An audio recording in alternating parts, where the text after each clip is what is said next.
100%ing a game can be really hard, so some games like to reward you with a low bonus at the end. So I'm going to go over every Sonic game and rank them based on how good their 100% rewards are to see what games are worth 100%ing. I'm going to be skipping over the classic games because getting the Chaos Emeralds in them is really more completing the main story as opposed to a bonus 100% thing to do. So with that said, we're going to be moving on to Sonic Adventure introduced one of my favorite progression systems ever in the emblem system. You get emblems for just about anything in the game, beating missions, chow stuff, even finding them in the open areas. And in Sonic Adventure DX, you'll also unlock Game Gear games while you collect these emblems, which is pretty cool. But the main prize is that when you get all the emblems, you can play as Metal Sonic through all of Sonic's levels. They knocked it out of the park on their first try. This is an easy S tier. And with that, we're on to Sonic Adventure 2 would bring back the emblem system that Sonic Adventure 1 introduced, but this time there's more emblems, and this game also introduced levels having ranks, with A rank being the best. Getting all the emblems for a character will unlock an extra cart for them in the kart racing mode, which is usually better than the regular carts they start with. And if you get all the characters A ranks, then you'll unlock a second skin for them in the multiplayer mode. But the main prize is that when you get all the emblems, you can play through a 3D recreation of Green Hill from Sonic 1, which is super cool because this is before Green Hill was in every other Sonic game. That's another easy S tier. So with that, we're moving on to Sonic Heroes brings back the emblem system one more time, though there's less emblems than Sonic Adventure 2 had. As you collect emblems, you'll unlock new multiplayer games, but when you get all the emblems, you unlock a super hard mode. Now, while I have 100%ed the first two adventure games, I actually haven't 100%ed Sonic Heroes, so I haven't played the super hard mode for myself, but it seems pretty cool, and another game has a super hard mode that I like, so I'd say that this at least deserves A tier. And next up we have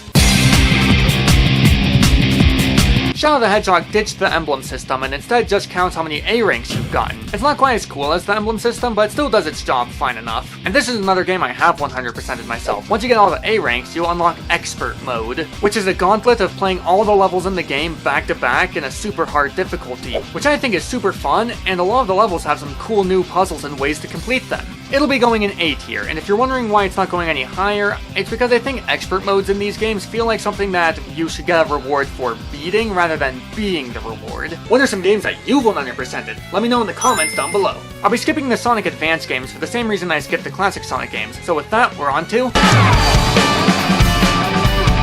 Now, both Sonic Rush games don't have any 100% reward, but I'm including them in this video because they do have a ranking system, so it's kind of disappointing that you don't get anything for getting all the S ranks. Also, yeah, this is the first game to have S ranks in it. So the Rush games will be going in D tier. They're not going in F tier because they at least didn't trick you into thinking that there's gonna be a reward. It's just kind of disappointing that there isn't anything for going the extra mile. And now it's time for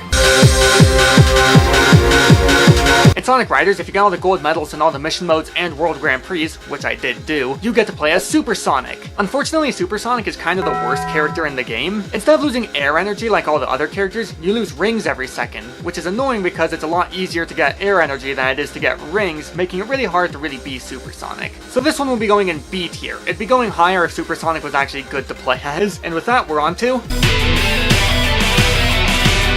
Sonic 06 actually brings back the emblem system in a pretty cool way. They're called Gold Soliana medals now, and when you collect all the medals, you get nothing.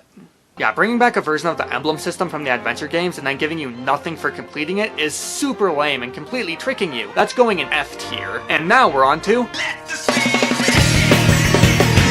in Sonic and the Secret Rings, by completing different tasks and getting good ranks, you unlock things for the gallery, or in this game it's called the Special Book. And by collecting Fire Souls, you unlock characters and minigames in the multiplayer party mode. Unfortunately, I kinda think this game has like the weakest gallery mode out of any of the Sonic games. We'll be seeing a lot more gallery modes, trust me. So it'll just be going in B tier. Next up we have Sonic Riders Zero Gravity has the same thing as Sonic Riders 1. You get the best rank in all the missions and World Grand Prix, you get Super Sonic. He does seem to be a bit better than he was in Sonic Riders 1. I haven't actually 100%ed Zero Gravity, so I haven't played as him myself, but it seems like you lose rings instead of gravity energy this time around. Which that does mean that you do lose rings at a slower rate than you did in Riders 1, but just like in Riders 1, it's easier to get the energy than it is to get the rings. So this will be going in B tier as well. And with that, we're on to Sonic Unleashed also just has a gallery. It's about on par with the Secret Rings gallery, though collecting it is a little bit weirder because you have to collect the cutscenes instead of just unlocking them when you see the cutscenes in the story. Due to the fact that it's just the gallery and doesn't have anything else to offer, and collecting the cutscenes is kind of weird, this one's gonna be going in C tier. However, the Wii version of Sonic Unleashed is a completely different story. It still has the gallery just like the other version of Sonic Unleashed, but when you fill out the gallery in this one, you unlock a secret final level in Adabat. And in this secret final level, you can find a hidden bonus cutscene between Sonic and Chip. And honestly, that's super cool. That's going in S tier. And with that, we're on to... In Sonic and the Black Knight, you're filling up the gallery again, though you can also unlock some extra characters for the multiplayer mode. This is probably my favorite gallery in the entire series. The fan art viewer is cool, that Crush 40 version of 7 Rings in Hand is awesome. This one's going in A tier. I think it would go in S tier if there was at least one more single player gameplay thing to unlock. Next up we have...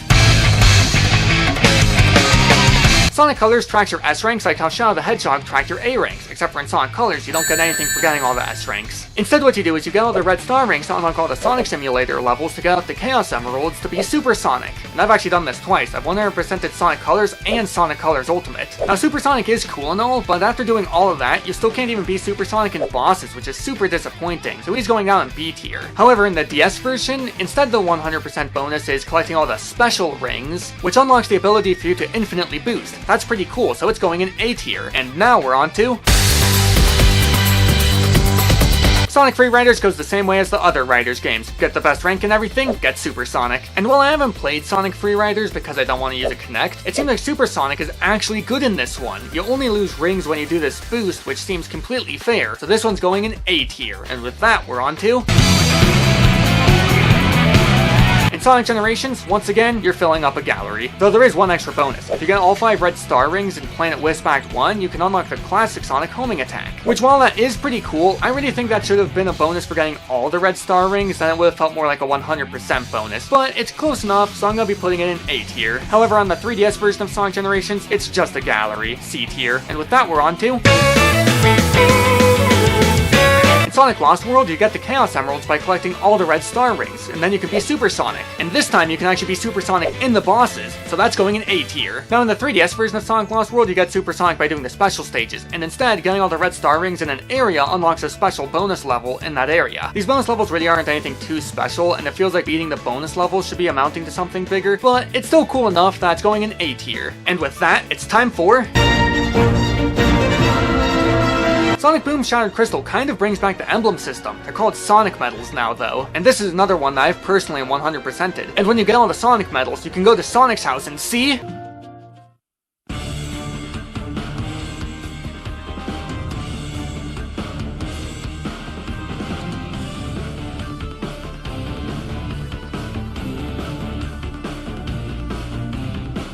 Between that and getting upgrades from the blueprints, I'm gonna put this in A tier, and with that, we're on to... All you get in Sonic Forces for beating all the missions, side missions, and getting all the collectibles is cosmetics and wisp spawns, which is neat, but not really anything that special. C tier. Moving on to...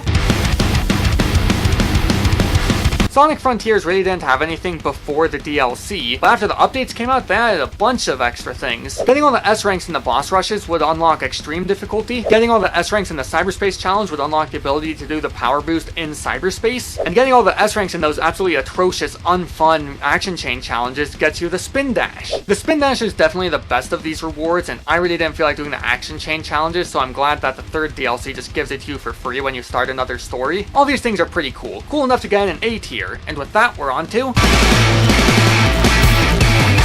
Shadow Generations is just a gallery again, however it's really saved by the fact that you can get the Gerald's Diary pieces. These are so cool, man, I loved reading this. And I'd say that saves it enough to make it an A tier. I'd definitely like it if the next mainline Sonic game has a more concrete 100% reward like the adventure games did, but the end of what matters is that you had fun getting to the 100% points in the first place. Thank you all so much for watching, don't forget to like and subscribe, and I'll see you all next time.